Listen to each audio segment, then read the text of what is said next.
back to the G Square Show episode 5. So we are 5 episodes in. I'm excited. I hope you guys are excited. Thank you for joining me for all the episodes so far. And if you missed the other ones, don't worry, you can catch up there on the page too. First and foremost, G Square stands for the 2 G's that are most important to me, and those are gratitude and growth. They go together. Okay, they do.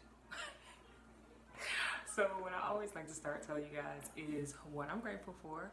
And so today, what I'm grateful for is, number 1, energy.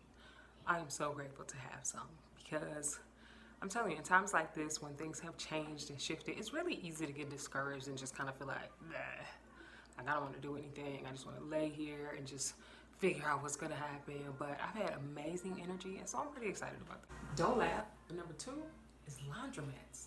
Man, I so freaking love laundromats, because at the laundromat, you can wash like umpteen loads all at once. Sometimes people ask, oh, wouldn't it be better to wash at home? Like, no, not even.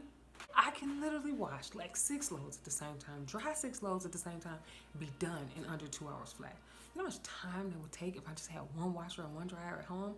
Way too much. So grateful for the laundromat.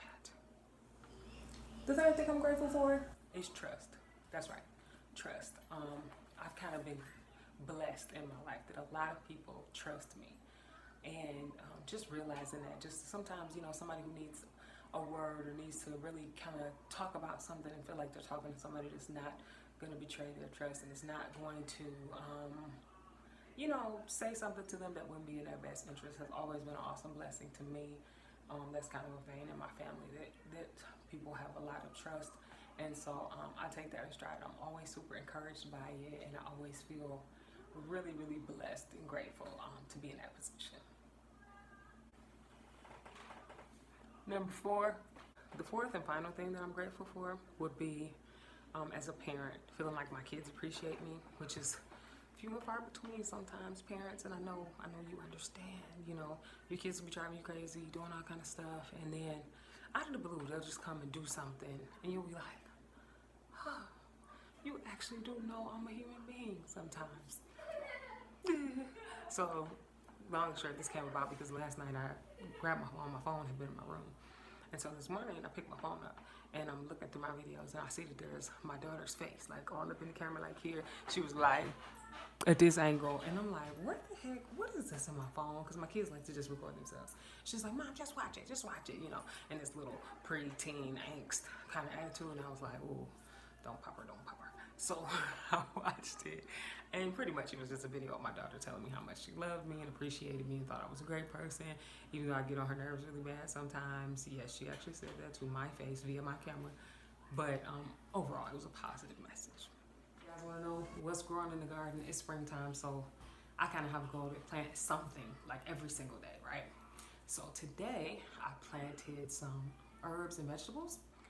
I planted collard turnips, cilantro, purple basil, sweet basil, tarragon, and there's something else, and I don't remember the name of it, but I will figure it out one day. Turnip greens. It was turnip greens, and red bean sorrel. So I planted all those in a tray. The goal is to get those germinated, and then hopefully into some of the little 6-packs within like 2 or 3 weeks or so. So I'm really excited about that. So I got some food growing. I'm also planting nearby my house. So right up the block there is a kind of planter box with a sign on it. Last year I had snapdragons and some coleus in there, and this year I had probably like 50 or 60 Dutch iris bulbs. So I planted that box with 50 Dutch iris bulbs. I have to say that slow, so I say it properly. So I planted those out today, which is going to be so beautiful.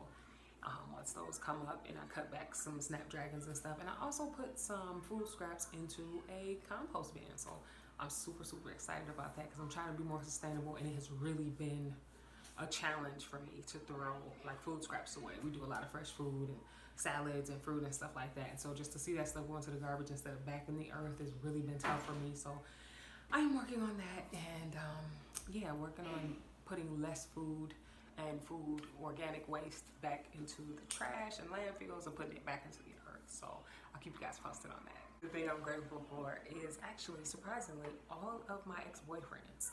Yes, you heard that right. All of my ex-boyfriends. I'm grateful for every single one of them. For so many reasons in life. I mean, I think that every relationship teaches you a lesson. And far too often, sometimes we think a relationship is bad because it didn't lead to, we got married, we had kids, we lived happily ever after. But that's not the truth, because a lot of times relationships are some of the best teachers in life. Like, I've learned some of the greatest lessons in my life based on relationships, not on romantic ones, even in some friendships, even with my children, with my parents. You know, you learn a lot of lessons via relationship. And so that's why, for me, exes were some of the greatest teachers I've ever had. And I'll give you guys some examples. I had one amazing ex. That's the best way to put it. We were super, super young. And I remember as a teenager, we were like high school sweethearts. It was amazing. And the best part about it was this person truly actually cared. Like, it wasn't just like, oh, young teenagers trying to have sex or just kind of trying to manipulate the situation. No, like, the person really, really actually cared. And so it kind of set the standard. Like, we dated for a couple years, and it really did set the standard, one, for my self-confidence, my self-esteem. There was never any abuse, verbal abuse, physical abuse. There was always just kind of this complimenting, just kind, endearing relationship, which for me was a real, like, confidence and strength builder. So even as I got older, there were definitely a lot of things in relationships that I felt like were below the standard that I was used to. And so like, even right now, all of my ex-boyfriends, never one was disrespectful to me verbally. I never had anybody call me out of my name. I never had anybody physically abuse me. I never had anybody that I felt afraid of, you know, where there was never like physical intimidation. And there were disagreements. There were things that we didn't agree on, but we communicated. And also, I mean, young and old, you guys know I just hit the fantastic 40, so this has not been like a short span of time. But just phenomenally grateful for the fact that I would say all these guys, their moms raised them, and they weren't only raised by their moms. What I'm saying is, their relationships with their mothers were all positive. And so because of that, I feel like their relationships with me were positive, and so that was a plus. Also, all of them, even after, you know, we dated, just grew up to be good dudes. Like, I mean, great fathers, great husbands, members of their community, their churches, their groups, whatever. I think for me, they were a couple things. They were reminders that great guys exist. They were reminders that great guys can be great friends. Like, you're not going to be in a marriage relationship with every great guy that you know. That doesn't make sense. But you can have great relationships. And I believe that a lot of people don't believe in the validity of positive relationships between women and men that aren't long-term romantic relationships. So yeah, in a nutshell, I'm grateful for every single one of them. They taught me so many things. They taught me about respect, because all of them were respectful. All of them, I feel like, saw me as a human being, as well as, like, you know, a girlfriend, but I don't ever remember feeling like I was in a, like, possessive, controlling, never like that. Always relationships where I felt valued, where I felt respected, where I felt like even when the romantic part ended, we could all still be friends. We could all still talk to each other. Like, you know, if we saw each other in public, our kids, you know, are the same age, our kids see each other somewhere. It's never bad blood. It's never been negative like that. And so that for me has always been great, because those lessons I take and learn from. You know, I take things that those guys taught me into the future, and I'm really, really grateful for it, because they taught it in a way that I didn't regret. And so, yeah, I'm grateful for that. And that was something I'm grateful for, and something that spurred growth in my life, because I never consider a relationship not being romantic as a loss. I think a lot of people consider it like, oh, it was a loss because it didn't turn into a romantic relationship. Like, that's not true.